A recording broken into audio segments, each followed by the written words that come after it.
Coming up on Point of View, Pittsburgh native Damon Young is an award-winning writer and cultural critic. His work, known for its sharp wit and fearless honesty, has been featured in the New York Times, The Atlantic, GQ, and The Washington Post. He is also the host and creator of the Crooked Media podcast, Stuck with Damon Young. This is POV.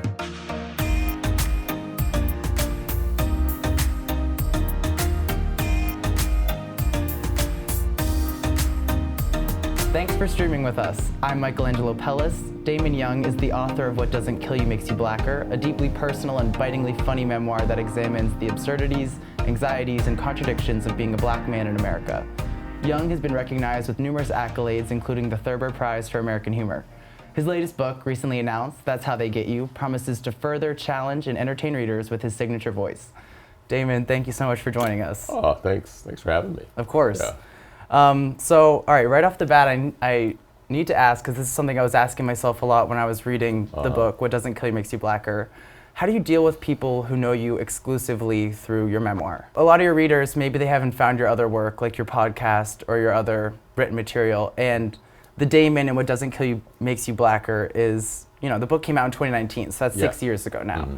So I'm just wondering if, you're ever walking around the North Shore, around Pittsburgh, and you have people come up to you who only know you through that memoir. Well, I'll say that really doesn't happen as much. Now, you do have people whose entry to me was through the memoir, mm-hmm. and then they went back and they may have read VSB or followed me at the Washington Post, New York Times, and then maybe my podcast, followed me on social media. But in terms of people whose only relationship with me is through the book, I don't know if I've experienced that. Yeah? Yeah. Now, it can be a bit disconcerting with the book being so vulnerable, so personal, and people know so much about me. Yeah. Right. And there are things that, like, I've been in conversations with people, even recently, where I'll be talking about a subject that is, maybe a little off color or maybe a bit personal. And I'll be thinking, do I want to share this? Do I want to say this? And then I'll think, wait, I actually said this in the book. Yeah. So, yeah, why do I have this trepidation actually having a conversation with somebody about this? Because it's in a book that hundreds of thousands of people actually at this point maybe have read. Yeah. So yeah, that part is still a little jarring and a little surreal, that so much is out there, and I forget that, oh wow, I said this. Yeah. I actually wrote this in a book and put it out and published it. Oh, yeah. Okay. It's probably like equally freeing in a way, because it's like, well, I wrote it so I can talk about it, but also a little bit like, maybe I shouldn't have said that. Well, the freeing part is something that that actually came while I was on tour. Okay. Because I had a lot of anxiety about, you get in front of, so you have this book, mm-hmm. and so you have, okay, people are going to judge Damon the character and also Damon the writer, mm-hmm. right?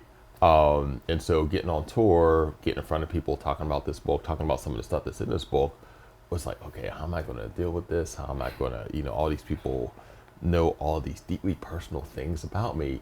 But something happened, like on the first couple tour stops, where something was unlocked, where it's like, oh, it's already out there. Mm-hmm. So I have nothing to really be self-conscious about, mm-hmm. or I don't know, or have any sort of like unnecessary anxiety about, because it's already in the book. Mm-hmm. And if they're here, either they read the book or they want to read the book. So yeah, there's nothing left to hide, so I'm gonna just be me up here. Yeah, that's the best way to do it. It's the way that I see the world, mm-hmm. and I try to, when I write, I try to just make sense of what's happening here, and also figure out the way to best articulate what's happening here in a way that is readable, in a way that's rigorous, in a way that also is honest, and yes, entertaining. Yeah. Too.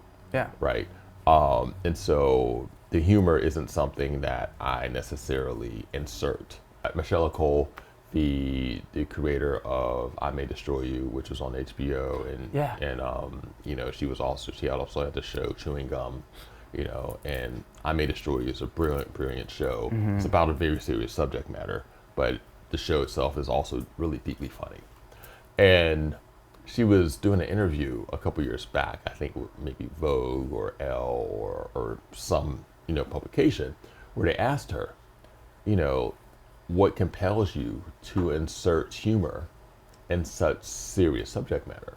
And her response was something that, I'm telling this because her response is something that stuck with me and that I repeat whenever someone mentioned this. And what she said was, I don't insert humor, I just don't remove it.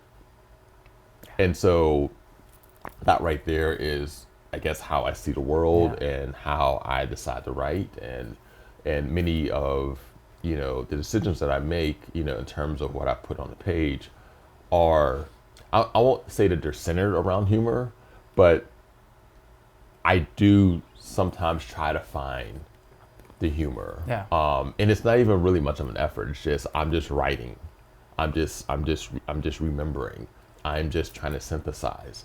And when I'm doing those things, the humor becomes a natural sort of byproduct of the process of memory and the process of rememory and revision.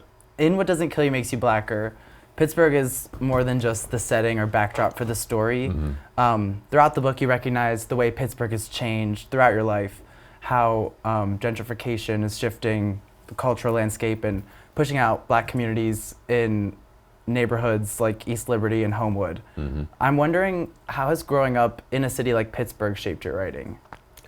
I mean, I was just talking to someone earlier this week about how when I got to college, I had to rethink my understanding of race, because growing up in Pittsburgh, I thought of race as a binary, like black, white.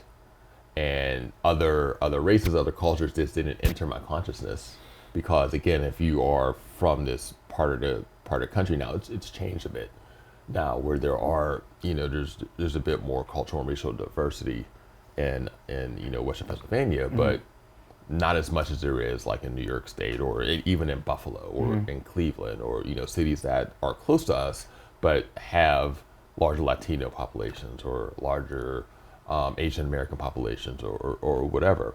And so growing up in Pittsburgh, again, that's a thing that is unique to Pittsburgh, right? Pittsburgh is also uniquely white, right? And I think that has just affected how I think about race, how I think about culture, how I think about identity, how I think about place also. And you mentioned how Pittsburgh isn't just a setting, it's a character. And so, what does that mean in terms of creating a character when the character is a setting where you may feel othered consistently, right? And you're trying to find like safety and space and freedom and joy within this space, which at times is very antagonistic to all of those things. And again, asking that question though is like asking a fish, like, so how's it like living in the water? It's been my entire experience. Right. I mean, I was in Buffalo for 4 years undergrad, a year of grad, but I've been back home, ever since. Yeah. And so, yeah, I just, again, that part is the most like tangible thing I could think of in terms of just my whole, construction of race. Yeah. Right. So, why stay in Pittsburgh? You're a father too now, you have kids. Why do you want to plant your roots here? What makes you want to stay? I mean, from here. My wife is from here. Yeah. It's home, right? Pittsburgh has its definite warts and definite, things that I wish were different, but it is home. My dad is still here. My wife's family's from here. And also too, when I moved back, done with college, I didn't have a job. I came back home, was living with my parents for a couple of years, was a substitute English teacher. Then I had my own classroom. Then I had like various education related jobs, for like the next 7 or 8 years. And I didn't leave because I couldn't leave. Like I wasn't making enough money. I didn't really have this sort of prospects where I could just like go and like, let me just move to New York or move to DC or move to wherever, right? And so I stayed here because with the income that I had, I was able to make somewhat of a life here. And then once my writing kind of blew up, and I was able to, to make New York money in Pittsburgh, right? Then it's like, well, why should I leave? Yeah. No. Sure. And that's it. I still do get some FOMO, particularly with New York. I have to be there 3 or 4 times a year because of, publishing industry and, different events and whatever. And because of the new book coming out this year, I'll be there a lot this year. And I've expressed some of this FOMO to both my agent and my editor, who both are New York based, and they have said to me in various ways, like, no, you stay in Pittsburgh. People don't get any work done here. Stay in Pittsburgh. If you need to come to New York, you could always fly here. You can always stay here for a couple days or whatever, but then go back home. Yeah. So on the note of family, you talk a lot about your relationship with your upbringing in the book and your parents' parenting style. How do you parent your son differently than you were raised? Oh, wow. I don't think I've ever been asked that question. Yeah. It's funny because I actually think that I shouldn't even qualify that with actually. My parents did a tremendous job, I thought, in raising me. Yeah. And it's funny because traditionally, stereotypically,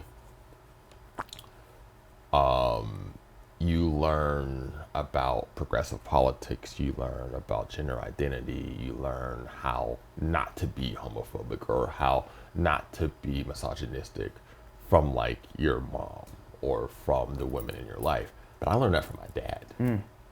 I learned that from my dad. He was one of the first adult men. I remember, one of my cousins came out and my dad was like, okay. And this is like in the 80s when it was still, so not taboo, or it wasn't as taboo to be openly homophobic. At least not as taboo as it is today. Yeah. And my dad was like, okay, sure. He's the same person, whatever. Yeah. And seeing that, I was like, oh, okay, well, I don't have to internalize any of that either if my dad isn't doing that. And so, I want my son and my daughter to both, I want them to be happy and I want them to be free. Yeah. And I want them to know that as long as they're not harming themselves or anyone else, that I will support whatever it is they want to do, whoever it is they want to be. Yeah. How do you navigate telling them like the hard truths about the world, or telling them, all the things you don't really want to have to tell your kids? I'm still figuring that out. That's a work in progress. That's a conversation that my wife and I have on a weekly basis. Now my son is 6, my daughter's 9, and so we are. They know a bit about racism. It's funny. My son actually is a bit more in tune. Really? To that than my daughter is right now. Interesting. But about racism, about patriarchy, about all of those things, those atmospheric things that affect us all, we are actually still trying to figure out the best way to deliver those messages. And I think, one way that, may be effective, we'll see is, they overhear us talking. Yeah. They witness us talking. They see our interactions. They see the type of people that we engage with. They hear us talk about politics and, and to see other adults that are around us, right? And so we hope, I know for me that it wasn't even so much what my parents taught to me specifically. It was, just me witnessing, just me being around, just me, almost like this osmosis effect where you're around a certain energy and then that energy becomes a part of you.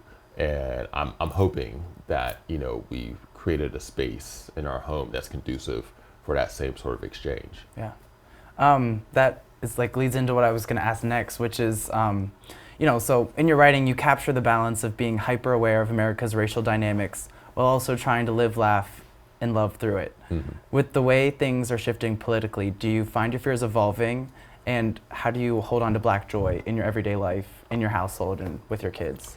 I mean, the fear thing is something that that is more present because I have children, because I have a family. Right.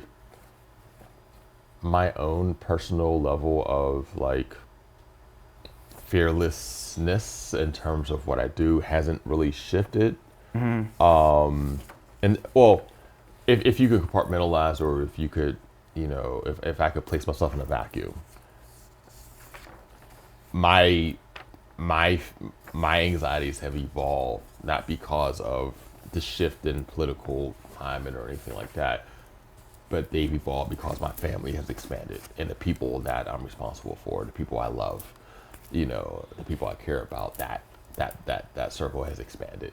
Yeah. Right. And so I have to be more mindful, more cognizant of okay, is this thing I'm doing, is this thing that I'm creating, is this something that could ultimately harm the people who live in this house? Right. And so that's something that I do think about. Yeah. And again, as far as what's happening politically, I don't want to minimize the uniqueness of what's happening now, but I think Black Americans have always been under the gun. Yeah. And so it's almost like a Groundhog Day sort of situation where you would hope that things would evolve. I was on a panel with Antonia Hilton, not a panel, but on stage with her during her Pittsburgh Arts and Lectures thing, and we had an in-conversation piece afterward. And I had mentioned that, I would have thought that at this time we'd be on some Jetsons type stuff with flying cars and, beams that will take you to transport you, the future. Right. But we're still here talking about pronouns and weird, stuff that these culture wars. And it's I thought that we would be past this. Yeah. That we would be past this anxiety about identities and people wanting to suppress and people wanting to flatten out, other, people who they maybe don't understand or don't agree with, and people being so ruled by fear and cruelty. I was hoping that we'd be past that. Yeah. Right. But unfortunately we are not. And so again, I think that being a Black American, equips you with the skills necessary to navigate through this, and also to find spaces to still hold on to joy, to still create joy, right. to still, pursue it, right? Mm-hmm. Even if it's not necessarily as overtly present, right? But it sucks that it's just a cyclical thing, and we're right back to where we thought we would have evolved from. And that's how they get you with the things. I wrote a few original things in that too. It's not just edited and curated, but I wrote some stuff in there too. I think the animating, if I could point to one animating sort of recurring theme, it isn't necessarily fear, because fear exists a lot in What Doesn't Kill You Makes You Blacker. Right. Themes of fear, and things that I do to navigate that or whatever. This, I would think, is more about shame, right? And finding ways to circumvent shame, and finding ways to subvert shame. And particularly, there's one chapter in particular which is very specifically about shame. And so yeah, but I guess shame and fear are related, because shame is connected to the fear of being ostracized. Yeah. Or the fear of being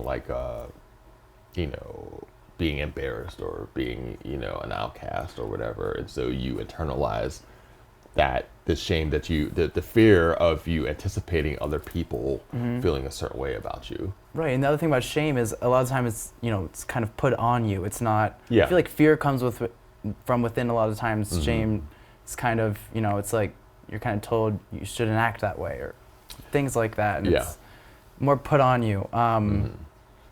So, and that's how they get you. How did you choose contributors? How did you select? So there's new and newish essays, satire, short stories. What was your approach to selecting contributors?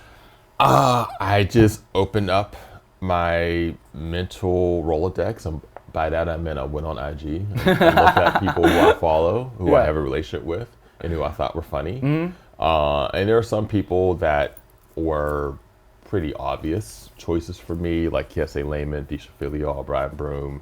These are people I have a relationship with. Panama Jackson, Sayeda Grundy. Friends of mine, people who I know are funny and I know can turn around something, funny pretty quickly, right? And I knew would be in with doing something like this. Yeah. And so I reached out to, and there are 24 contributors in that. I probably reached out to maybe 45 people total, and people weren't able to do it, and there were people who wanted to do it but didn't get their submission in time. There were some people who did submit things, and I was like, it doesn't really fit. Yeah. Right. And so this number, was a number that, again, was reached after like probably about a year and a half of just vetting and reaching out to people and seeing who is able to contribute, who is too busy, whatever. But with the 24 contributors, 22 of them are people that I have met in person and have a personal relationship with. There's only two people, Nicola Loon and Jill Marie Busby, who I've never actually met in person. Jill Louise Busby, who I've never actually met in person. Nice. So it's that's cool. It feels like probably just a lot of your friends' stuff in your book. Yeah. What do you think people should know going into That's How They Get You? Is there anything you think they need to be prepared for? Just to laugh out loud, to be entertained, to be challenged, to also be haunted in a way. There are some chapters in there that aren't as like overtly laugh out loud funny. And again, I want, when people read this, I want people to actually think about, okay, why was this chapter chosen? Why was this chapter chosen? What does it say about humor? Because again, you have some that are like more overtly like, oh, ha ha, I see the jokes, blah blah blah, I see the construction, I can see why this is funny. And there are other chapters that again are that may seem a bit more sober, but have elements of humor inside of them. And so again, what I wanted to do was create a thing, and it's not a very long book, I think it's 250 pages, but in 250 pages, create something that touches on all these different ways that Black people can be funny. Yeah. And can introduce humor into our work. And I write about shame. I have a friend, Hillary Crosley Coker, who writes about a miscarriage. Other people who've written about like these deeply, deeply serious, sober topics, but have found the humor in them. And, as I say in the intro, what makes Black humor Black isn't necessarily a Black person making a joke, or a person making a joke about a quote unquote Black subject. It's humor that goes places that only we're able to go. Right. And again, I don't think that is necessarily specifically connected. Well, I don't think that dynamic of being able to access a place that other people aren't able to access is unique to Blackness. Like there are other cultures that have like their own, I guess, cultural identities and cultural, inconsistencies and ways of existing within the world and ways of finding space within the world, and where very particular types of humor naturally come. And so this is just, okay, these are essays that could only have been written by Black Americans. Yeah. How has your approach changed to reading since you started reading as a writer? Still read for entertainment. Yeah. But I also do read for like, oh, this is how this person solved this issue of getting from A to B. Mm-hmm. So I am more mindful of like craft related things when I'm reading. And also, and this is something that I guess happens when you've read a lot and you've written a lot, is you start to see like crutches too. It's like, oh, okay, they're coming back to this concept again, or oh, okay, they're really relying on this word, or they're really relying on this theme, or whatever. Mm-hmm. And so, I'm reading, but again, I'm still reading for entertainment, but I'm also reading, and I am unfortunately critiquing the author while I'm reading. Yeah. Like, and it's just something that happens subconsciously that I can't really help, right? Fortunately, I read a lot of tremendous authors, so it's not like I'm reading the whole book and like making red notes in my head the entire time. I'm most of the time when I'm reading, I'm just like really impressed. Yeah. And so the critique, I know critique has like a negative connotation, but it's also can be like, oh, like wow, this is great. Yeah, they did that well. Wow, yeah. this is really good. Mm-hmm. Oh wow, this is great. And then there, with that though, comes another more, I guess, nefarious anxiety that I think a lot of authors have, a lot of writers have, but you need to find a way to get past, is where you might be loath to reading new things because you don't want their ideas to get in your head, right? And your work to become like replicative of what you've read. Yeah. And that's something that all work is. Right, all work, all styles are, combination, synthesis of other different styles, and you have to continue reading while you're writing. And again, there are a lot of authors who don't read anything while they're writing, and you just can't do that. Yeah, I can't imagine. Yeah. Yeah. Get to the point. First off, what's the best spot to write in the city? The best spot used to be the Ace Hotel, which is where I probably wrote 60% of What Does a Key Makes You Blacker. Now I like to be out. I like for it to be busy. I don't, for whatever reason, like the loudness, the din of, people, the busyness becomes this energy generating white noise for me. And so I write a lot in bars. Right now, the bar I probably write the most frequently in is the Monterey Pub on the north side, because it's close to my house and they're open until midnight. And so there are many nights during the week where I'm there from like 9 o'clock to like midnight. Nice. Writing, maybe drinking, eating, whatever. Yeah. Also do some work at Margot in East Liberty. And those are probably my two, right now, those are probably my two favorite spots. Go-tos. Yeah, Margot and Monterey Pub. All right, good to know. So NPR has compared you to Bell Hooks and Roxane Gay, so I have to ask, Bell Hooks or Roxane Gay? I met Bell in person, though. She invited me to an institute at Berea College, and we were actually in conversation for a bit. We had an event, and there was like students, and we were just like going back and forth in conversation. So I would just choose her because we met before she passed. Okay, what's the most Pittsburgh thing about you? My accent. A book you wish you wrote? The Bluest Eye. Best Black-owned business in Pittsburgh more people should know about? I mean, I think I would probably name Knotsland, which is a bow tie company. Also, I think Boom Concepts, too, which is like a hybrid art / exhibit / performance space it's in Garfield. What's the last thing you read that made you laugh out loud? It's probably one of the chapters in here. Yeah. I was rereading the book, and Deisha Filial's chapter, which comes towards the end, made me laugh out loud. Yeah. Again. Nice. And this is like my 5th time reading it. All right, best insult or rip you've ever heard? Best insult or rip I've ever heard. It's in That's How They Get You. It's all in That's How They Get You? It's in That's How They Get You. You got to read the book to find out. Yes, it's in That's How They Get You. Where a person, I'm going to just tell the whole story. Yeah. I was 13, playing on like some basketball team, community basketball team, I think through the Kingsley Center. And this was in like the mid 90s, and this was a time when gangs kind of overran the city. And it happened like overnight, where Bloods and Crips, there were Bloods and there were Crips, and there was also the Law, which was Lincoln Avenue and Larimer. They wore black, and the Crips wore blue, the Bloods wore red. And again, it happened like within a year. They were everywhere. And so this affected us also, because there were guys I knew who were just regular 13, 14-year-olds one day, and then a week later it's like, oh, I guess you're a Crip now. I mean, that's literally how it was, right?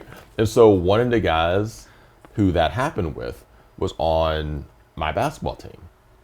And he wasn't like a great player or whatever, but, you know, one week he was just a regular 13, 14-year-old. The next week he was a Crip. And so we're on a bus headed to a game. And he's on the bus talking shit about, like, snitches or, like, starch or whatever he was talking about. And one of my teammates, Var, looked at him and was like, man, you ain't no Crip. Stop it. And what he said was, he called him an instant oatmeal Crip. It's like someone added water to his ass and boom, instant Crip. And it's like, okay, you got it. Yeah, I mean, I heard that over 30 years ago, and it's still stuck in my head like it happened yesterday. That's pretty good. Like the whole bus. It was so funny that no one even laughed. You know when something is so funny when, like, people just like, yeah, like the air just left the room, right? And then you it's laugh like, about what do you even do? How do you even respond to this? Yeah, right.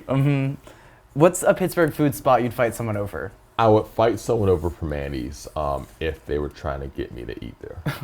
Yeah. Okay, Pittsburgh drivers, underrated or absolute menaces? Pittsburgh drivers, you know, need to figure out this tunnel situation. Yeah. And recognize that you slowing down to 41 in a tunnel is going to affect, like if you do that at the Fort Pitt Tunnel, it's going to affect people all the way out at the airport. Yeah.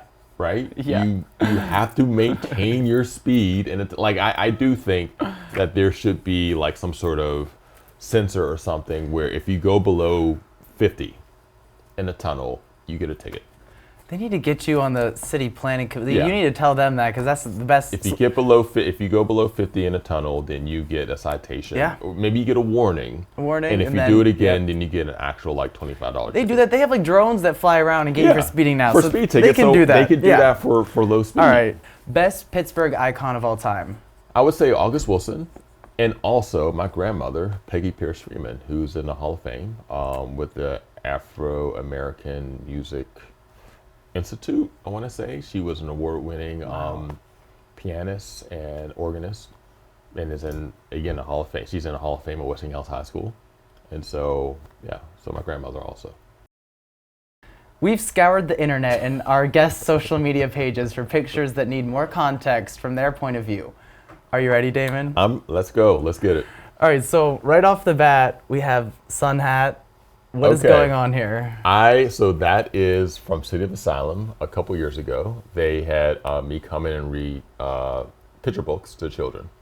And so I think that book is I Want My Hat Back. Yeah, it is. And so I wore the hat and, you know, was in. It's a good look. Yeah, I thought so. I hope you kept that hat. All right. I did not get to keep that. Yeah. All right, so what's going on here?